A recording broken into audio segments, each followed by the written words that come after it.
Malgré la crise sanitaire, les bénévoles de l'association Le Colporteur ont tenu bon et ont organisé la 31e édition du Salon du Livre. Un événement réussi, malgré une fréquentation moins élevée que les années précédentes. On est assez content parce que ça se passe plutôt assez bien. Les gens respectent le lavage des mains, les distances, le masque. Et puis on a eu une fréquentation qui n'est pas habituelle des autres années, mais qui est très bonne quand même. Cette année, le salon a choisi comme parrain l'écrivain Colin Mills. Auteur de romans noirs, il écrit en 2017 le roman Seules les bêtes et présente pour l'occasion son nouveau livre Entre fauves. Écoutez, c'est la première fois moi que je me retrouve parrain sur un festival. Donc d'abord j'ai été flatté qu'on me fasse cette proposition.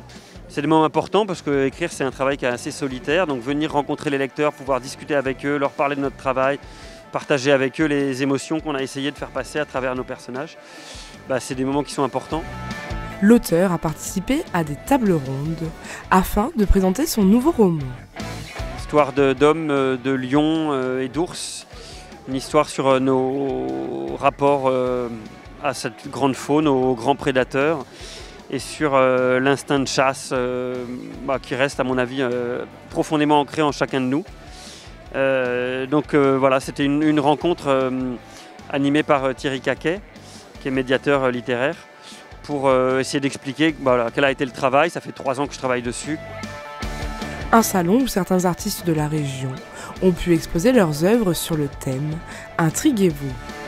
Et alors, ce que j'aime justement, c'est ce petit bonhomme qu'on revoit réapparaître assez souvent dans mes tableaux. Et en fait, ce petit bonhomme, il marche vers l'avenir. Et c'est ça qui, pour moi, représente l'intrigue. Et puisqu'il ouvre sur un imaginaire, en fait, et chacun a sa propre perception des choses. Jim Palfroy présentait cette année son premier recueil humoristique qui regroupe les caricatures éditées dans le journal La Maurienne au cours de cette année.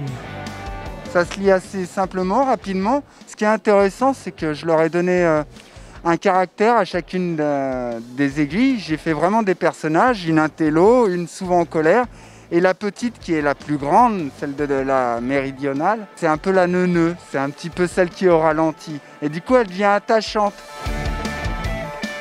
Un peu plus loin, Vanessa Laferrière, policière scientifique de métier, s'est lancée dans l'écriture. Un métier qui lui permet d'avoir l'inspiration nécessaire pour ses polars.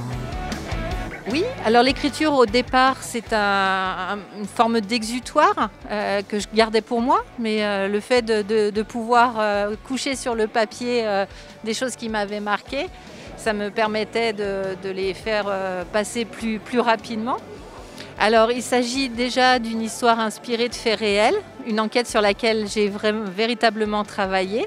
Et au départ nous avons la disparition inquiétante d'une famille entière, une maman et ses 2 enfants. Et nous allons intervenir à la demande de la mamie pour les retrouver. Yannick Bellissano Morieni était présent au salon pour nous présenter son autobiographie. Ouais, c'est un livre qui est autobiographique et qui revient sur une partie d'un tour du monde que j'ai entrepris entre 21 et 23 ans. J'étais en voilier, j'ai essayé de traverser l'océan Pacifique en voilier stop. Et je me suis perdu dans une île du Pacifique. Et je suis resté un peu plus de 10 jours tout seul. J'avais pas à manger. Et ouais, j'ai mis du temps à revenir. Et c'est un peu revenir sur cette expérience-là. Ce que j'ai appris, ce qui s'est passé. Au rez-de-chaussée, on découvre le travail réalisé par les écoles primaires de Saint-Jean, en collaboration avec Colette Rédé. Et pour ce faire, en fait, on est parti de papier, uniquement de papier.